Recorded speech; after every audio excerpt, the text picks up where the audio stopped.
Welcome back everyone, it's Charlie. Marvel has been releasing even more Easter eggs and references since they dropped the Fantastic Four trailer, so we'll break it all down. There's a whole bunch going on because they're using them to introduce a whole bunch of concepts and characters into the MCU eventually.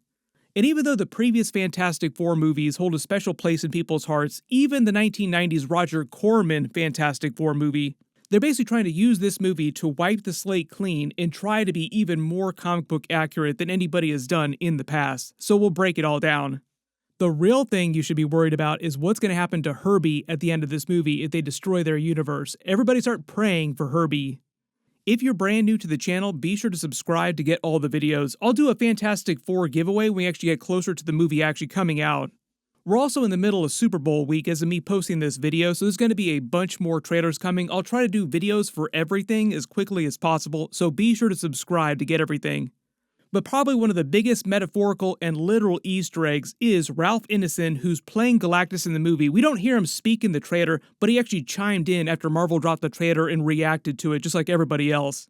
Everybody really happy that he looks way more comic book accurate. This is actually what his face looks like in the leaked Comic-Con trailer, leading me to believe this will be pretty close to what the final version looks like, but the Comic-Con version was a little bit more janky and potato quality, so it's kind of hard to tell if the CG was unfinished in that and they changed a bunch of stuff, because there are some similar shots in the official version of the trailer, the shiny HD version, which do look a little bit different. Everybody really happy that he's not the giant floaty cloud from the Chris Evans Fantastic Four movies, but Ralph Ineson actually made a joke about this when he posted on Twitter saying, "Get off my cloud." Way back when they were actually making that Fantastic Four Silver Surfer movie, they said one of the big things with the studio is that they were actually afraid, like legit afraid, to do a comic book accurate version of Galactus because they thought, get this, it looked too ridiculous. Turns out joke's on them because there's a lot of stuff in those movies that are pretty ridiculous. There was a brief moment when they introduced the Galactus character in that movie where you actually see a shadow of his comic book helm, and that's about it. That's about as close as they got to doing comic book accurate Galactus before now. The whole reason why they're using the Statue of Liberty to show you scale here and why he's not way bigger like you've seen in some of the games, the original comics, like he's actually huge, celestial sized, is mostly because he can actually change his size in the comics, so he's just shrunk himself a little bit so he can stand on Earth here without literally like punching through it with his feet. But essentially his whole deal is that he comes to consume planets, so a lot of questions about what he's doing on Earth, why has he come to consume the Earth? What it sounds like they're doing is actually invoking some deleted scenes and alternate storylines from the Eternals movie that they didn't wind up going with. There was a whole alternate ending to that movie where they revealed that the Eternals was going to take place in an alternate universe, and there was going to be a successful emergence with Tiamat destroying the planet when he emerged. Then the Eternals were going to basically deactivate and wake up, like be reactivated on the Domo, their ship, en route to another planet where they were going to do the exact same thing they just did on Earth, where they were going to foster civilization, rise up, and then give birth to another Celestial. So originally the Eternals movie was meant to have a very downer ending, but it was meant to take place in an alternate universe so they could destroy that Earth and it wouldn't destroy the MCU, like they could still continue with the regular MCU movies. I think this is one of the big reasons why they set this Fantastic Four movie in an alternate universe. They haven't revealed what the number designation is. It's not the 838 universe, obviously. But I think the whole idea is they want Galactus to come to planet Earth. Maybe he's also looking for the Celestial Core because the Eternals' emergence would also be happening in this universe too. But I also think the better theory is that it has something to do with Franklin Richards' birth and his level of power. Like something about the Silver Surfer senses Franklin Richards' birth and his power and then alerts Galactus, hey, there's this giant power source on Earth. Why don't you come consume it instead of my planet? Most of them become his herald to prevent their planet from being consumed. That's even why Norrin Radd became his herald originally in the comics. Everybody waiting for Avengers Secret Wars where we see the Aunt May Herald of Galactus. That's right, Aunt May even became Herald of Galactus in the comics. Most characters, most of the big ones at some point, became a Herald of Galactus in one comic or another. But one of the bigger cosmic relationships in the comics that they've teased over the years has been Franklin Richards and Galactus. They share this special bond between the two of them because they're both so powerful, and Galactus has this grand cosmic purpose, so he feels tied to Franklin Richards. Because another big idea, at least in the comics, is that they're two of the last living beings alive to witness the heat death of the universe. But I think part of the idea is that Franklin Richards, in the context of the upcoming MCU movies, like the next couple of years, we head through Avengers 5 Doomsday, Secret Wars, and all the movies after that, like the whole X-Men era of the MCU, is that Franklin Richards will mostly stay a younger person. Maybe they'll age him up pretty quickly to teenage level after Secret Wars, but he'll still be relatively young. If you're a big fan of Power Pack, there's been a bunch of rumors about them doing a project based on that the last couple years. The other big connection with Franklin Richards is that Agatha Harkness also used to be his nanny in the classic comics. Now, there's been a couple Easter eggs for that in the MCU stuff, but obviously because we haven't introduced the Fantastic Four in the MCU yet, only in the 838 universe, tangentially, MCU Agatha has only lightly referenced Franklin Richards' Fantastic Four stuff. Mostly that's just been a wink at the comics, like she hasn't actually been Franklin Richards' nanny in the MCU yet, because there has been no Franklin Richards yet. Also, right now in present-day MCU, she is very, very dead, and that's probably not going to change anytime soon. She could still watch over him briefly in the future if they wanted to have some kind of crossover Easter egg for that, but I don't think they're going to go that far. Most of her storyline is tied up with Billy, Wiccan, Tommy stuff, White Vision, Scarlet Witch coming back, that kind of stuff. When it actually comes to the Silver Surfer character, we know they've already confirmed the character is going to be played by Julia Garner in the movie, but she won't be playing a gender-bent version of Norrin Radd. She's actually supposed to be playing the Shala Ball version, who became Silver Surfer after Norrin Radd stopped being his herald. My other assumption of why they're going with her instead of just doing Norrin Radd Silver Surfer is because of the way they're setting this in an alternate universe. Maybe that Silver Surfer winds up sacrificing herself to try and save the Fantastic Four or help them or help that Earth, winds up dying so that they can eventually do Norrin Radd in the MCU someday. What they'll probably do, because there are a couple big omissions in this first big teaser trailer, like you don't see Reed Richards using his power stretching. I think they're just saving that just because they felt like they were throwing so much stuff at people. They're like, we'll show everybody some of the powers, but we'll save a lot of the big reveals for the next big trailer. Shala Ball Silver Surfer is probably one of those things. What they'll probably do in that next big trailer is show you a full frontal shot of Galactus, like you'll actually see his face in shiny HD, crisp footage, and you'll see her Silver Surfer.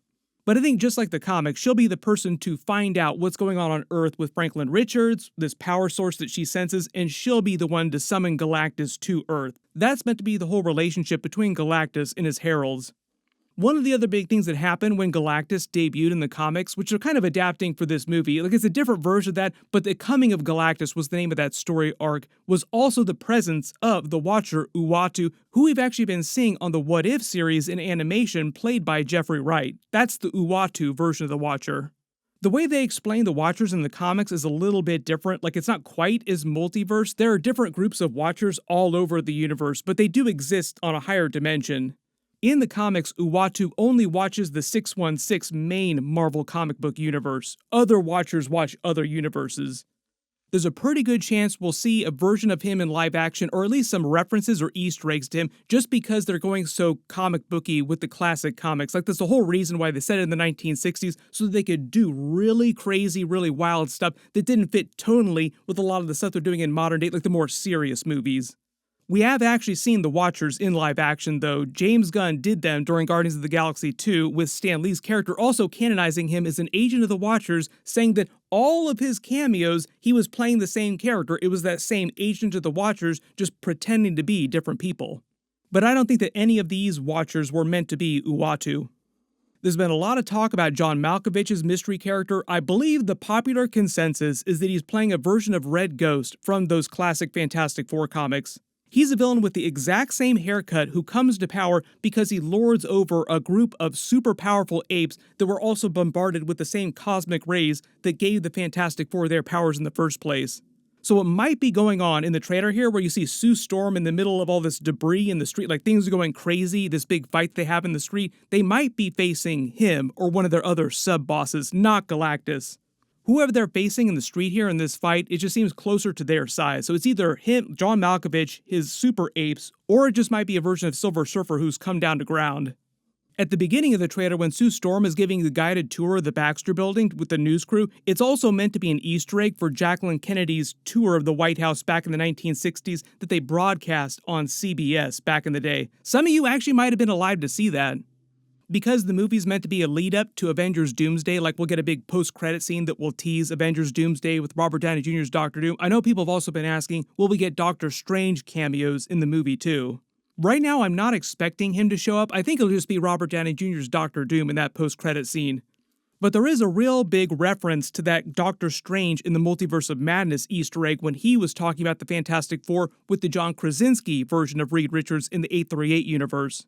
When he said Fantastic Four, didn't you guys chart in the 60s, he was actually referencing the Beatles, the Fab Four, but also a bit of a wink at the Fantastic Four being from the 1960s like they are in this movie, because at the time he did this scene with John Krasinski, he knew that he was going to be doing the Fantastic Four movie in the 1960s, so it was a bit of an eye wink to that. But at the end of the brand new trailer, you actually see them standing on that stage with the arrows pointing at them, the blue. That's actually a reference to the Beatles' appearance on the Ed Sullivan Show back in the 1960s. Back then, they were also referred to as the Fab Four. So there's a whole bunch of layers to this whole Beatles reference that they're making here with their team. A lot of people are also asking because the Thing is played by Eben Moss-Bachrach, who also played Micro on the Punisher series, which is now canon to the MCU officially. Punisher coming back during Daredevil Born Again. Cannot wait to see him wreck everybody.